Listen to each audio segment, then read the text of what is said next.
Students, आज हम परमाणु एवं अणु अध्याय 3 कक्षा 9 के विज्ञान विषय में सेकंड पार्ट पढ़ रहे हैं। अगले वीडियो के अंदर आपने जो पिछला वीडियो था हमारा, उसमें आपने रासायनिक संयोजन के नियमों के बारे में जानकारी प्राप्त की।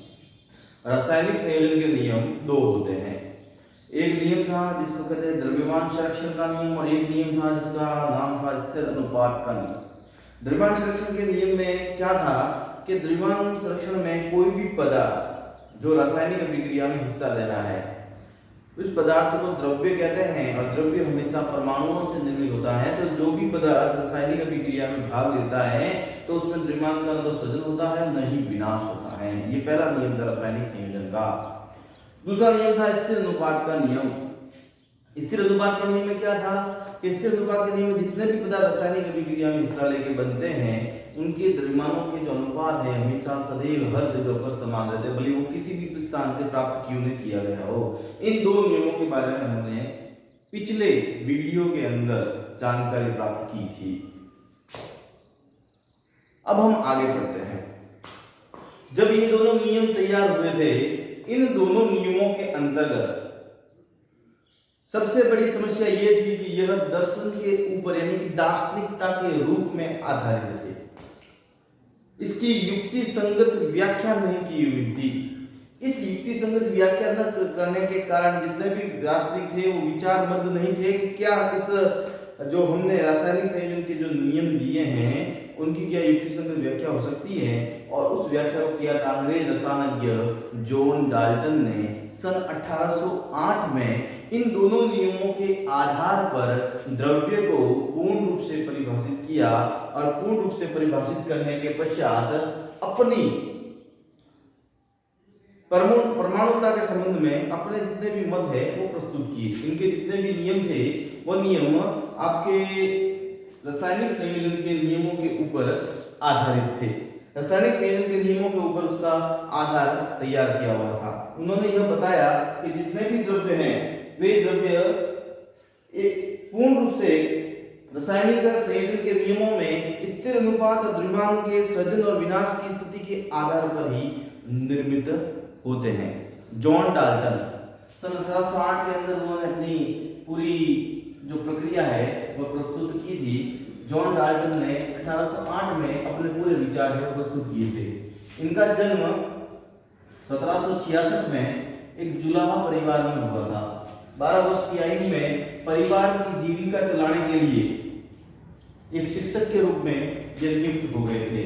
और उसके 7 वर्ष पश्चात यानी कि 7 वर्ष बाद में जॉन डाल्टन 7 वर्ष बाद में जॉन डाल्टन है उसी विद्यालय में प्रिंसिपल नियुक्त हो गए। क्या नियुक्त हो गए?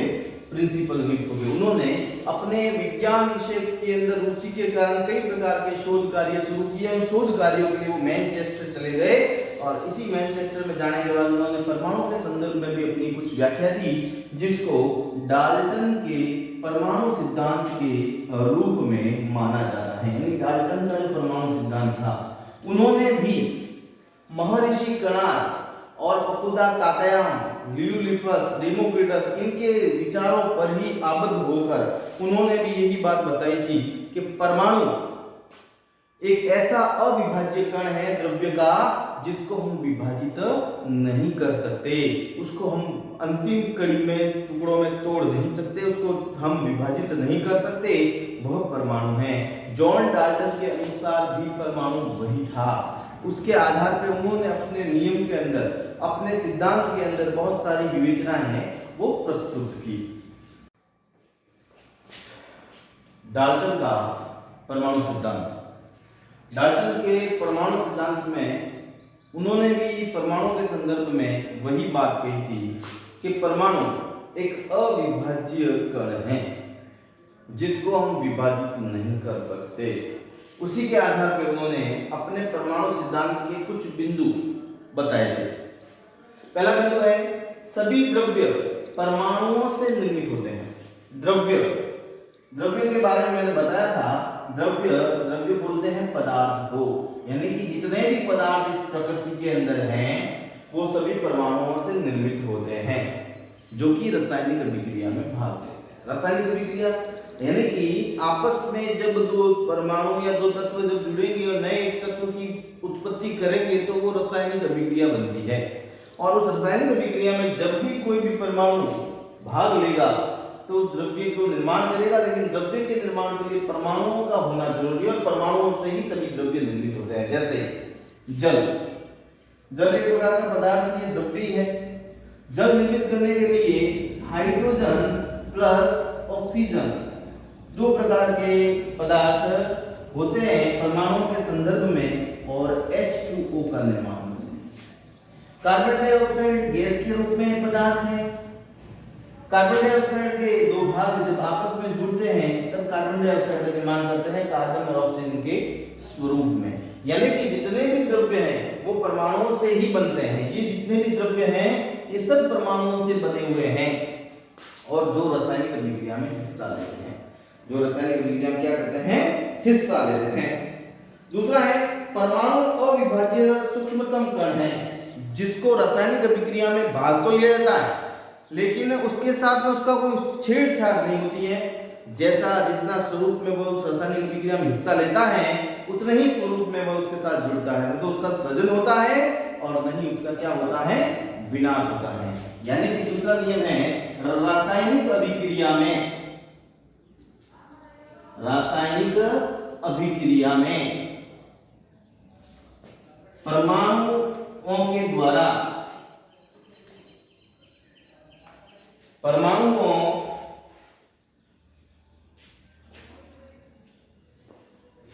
के द्वारा द्रव्यों का निर्माण होता है।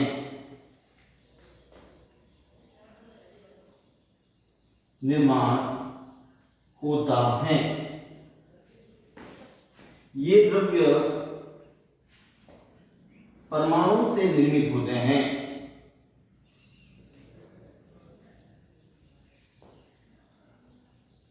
ये द्रव्य परमाणु से निर्मित होते हैं। इन परमाणु का न तो सृजन होता है और न ही विनाश। यानी कि जो अभिक्रिया में हिस्सा लेंगे वो अभिक्रिया में हिस्सा लेने पर पूर्णतः अपनी अभिक्रिया के तहत उस नए द्रव्य का निर्माण करेंगे जिसके परमाणु आपस में जुड़े हुए हैं। यानी कि पहला नियम था सभी द्रव्य परमाणु से निर्मित होते हैं जो रासायनिक अभिक्रिया में भाग लेते हैं, और दूसरा नियम था जितने भी परमाणु रासायनिक अभिक्रिया में भाग लेते हैं वो परमाणुओं का तो सृजन होता है और नहीं उसका क्या होता है? विनाश होता है। तीसरा नियम था कि जितने भी परमाणु हैं उन सभी परमाणुओं के द्रव्यमान जो तत्व आपस में जुड़ रहे हैं और उस परमाणुओं का रासायनिक गुणधर्म भिन्न भिन्न होते हैं। यानी कि जरूरी नहीं है कि सभी के समान हो। जैसे मान लीजिए जल बन रहा है, इस जल में दो परमाणु जुड़ रहे हैं हाइड्रोजन और ऑक्सीजन। हाइड्रोजन का द्रव्यमान अलग हो सकता है, ऑक्सीजन का द्रव्यमान अलग हो सकता है। दोनों की प्रकृति अलग हो सकती है, दोनों की रासायनिक अभिक्रियाएं अलग हो सकती है, रासायनिक गुणधर्म अलग हो सकते हैं और उसी के आधार पर जुड़कर ये नए तत्व का, नए पदार्थ का निर्माण करते हैं। यानी कि जितने भी परमाणु जब रासायनिक अभिक्रिया में हिस्सा लेंगे तो उनके तत्व के परमाणु द्रव्यमान और रासायनिक गुणधर्म भिन्न भिन्न होते हैं। ये तीसरा नियम था। जरा तीसरे नियम को गौर करेंगे, लिख रहा हूं इधर।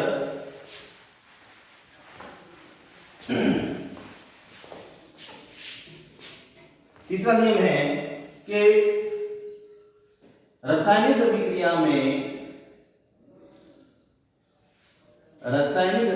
में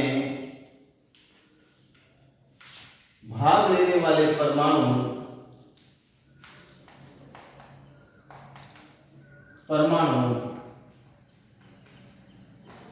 का द्रव्यमान एवं रासायनिक गुणधर्म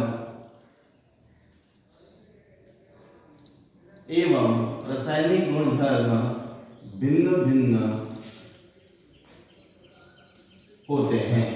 यानी कि रासायनिक गुणधर्म रासायनिक अभिक्रिया में भाग लेने वाले परमाणु का द्रव्यमान एवं रासायनिक गुणधर्म दोनों ही भिन्न भिन्न होते हैं। चौथा नियम है, चौथा नियम देखेंगे जरा। चौथे नियम में भिन्न भिन्न तत्वों के परमाणु के द्रव्यमान और रासायनिक गुणधर्म भिन्न भिन्न होते हैं एवं दिए गए तत्व में परमाणु के द्रव्यमान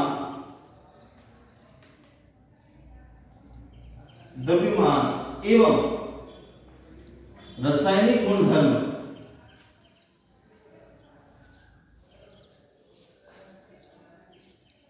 दिए गए तत्वों में परमाणु के द्रव्यमान एवं रासायनिक गुणधर्म भिन्न भिन्न होते हैं। यानी कहने का मतलब ये कि तीसरे नियम में तो ये था कि जितने परमाणु आपस में जुड़ रहे हैं उन परमाणुओं के द्रव्यमान और उस द्रव्यमान के साथ जुड़ने के साथ साथ रासायनिक उनके गुण धर्म थे वो अलग अलग हो सकते हैं और नए तत्वों का निर्माण करेंगे।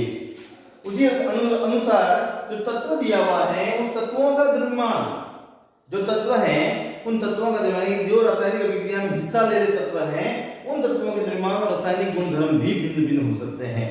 परमाणु छोटा स्वरूप है, तत्व उससे बड़ा स्वरूप, यानी कि परमाणुओं का जब आपसी संयोग होता है तब तत्व का निर्माण होता है, अणुओं के संयोग से तत्व का निर्माण होता है।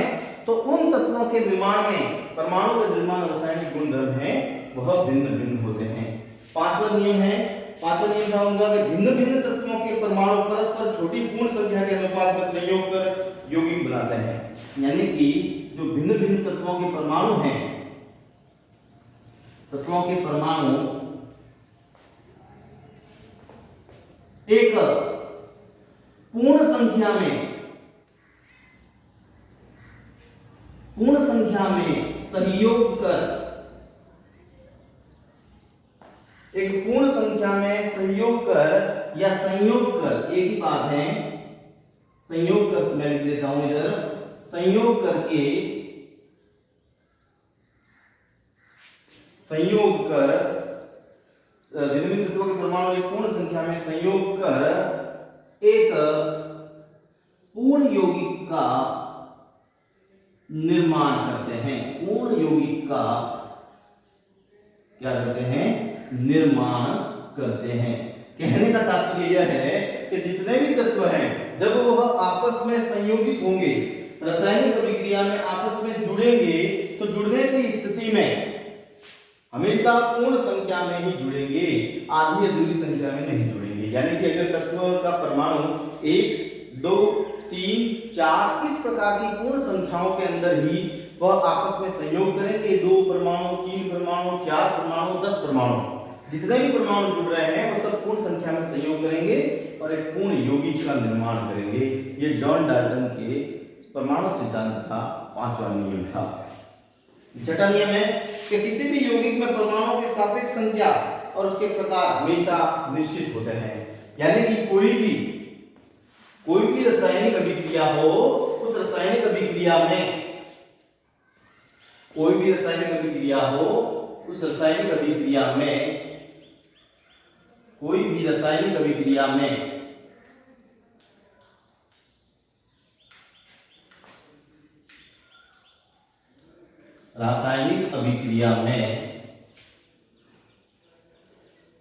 यौगिक में परमाणुओं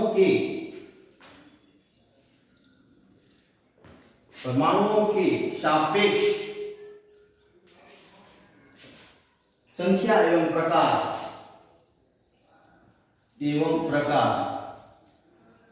निश्चित होते हैं।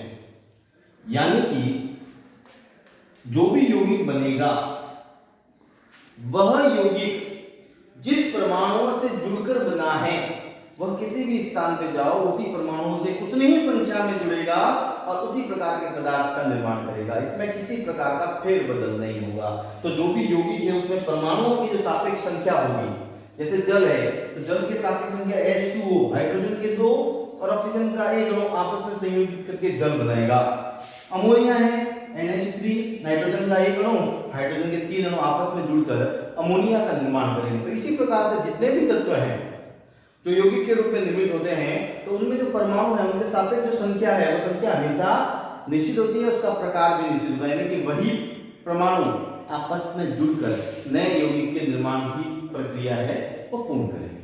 ये डाल्टन के 6 नियम थे, उसके आधार पर डाल्टन ने परमाणुओं की व्याख्या संपूर्ण की थी और अंतिम कड़ी में यही बताया था कि परमाणु एक अविभाज्य कण है और यह अविभाज्य कण पदार्थ की अंतिम कड़ी है जिसको हम विभाजित नहीं कर सकते, उसको परमाणु नाम दिया। और ये परमाणु आपस में जुड़कर अणु का निर्माण करते हैं और अणु आपस में जुड़कर तत्वों का निर्माण करते हैं, तत्व आपस में जुड़कर यौगिक का निर्माण करते हैं और यौगिक आपस में जुड़कर मिश्रण का निर्माण करते हैं। इस प्रकार से यह पदार्थों की अलग अलग कड़ियों के निर्धारण के लिए पूर्ण रूप से जिम्मेदार होते हैं, जिसको परमाणु कहते हैं। यह था आपके डाल्टन का परमाणु सिद्धांत।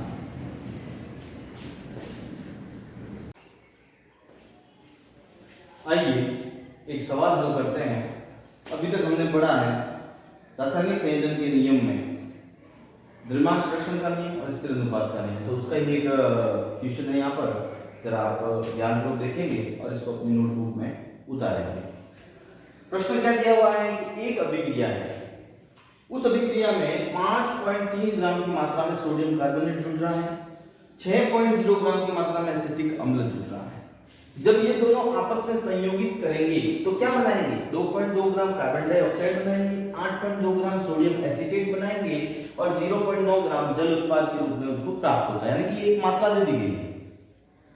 क्या यह अभिक्रिया परमाणु जो अभिक्रिया है यह परीक्षण द्रव्यमान संरक्षण नियम के अनुरूप है या नहीं? उसके लिए अभिक्रिया दी गई है। यह पूछ रहा है द्रव्यमान संरक्षण नियम के अनुरूप है या नहीं है। तो हमने द्रव्यमान संरक्षण का नियम पढ़ा था, तो द्रव्यमान संरक्षण के नियम में क्या लिखा हुआ था कि द्रव्यमान जितने भी अभिक्रिया होती हैं परमाणु अभिक्रिया में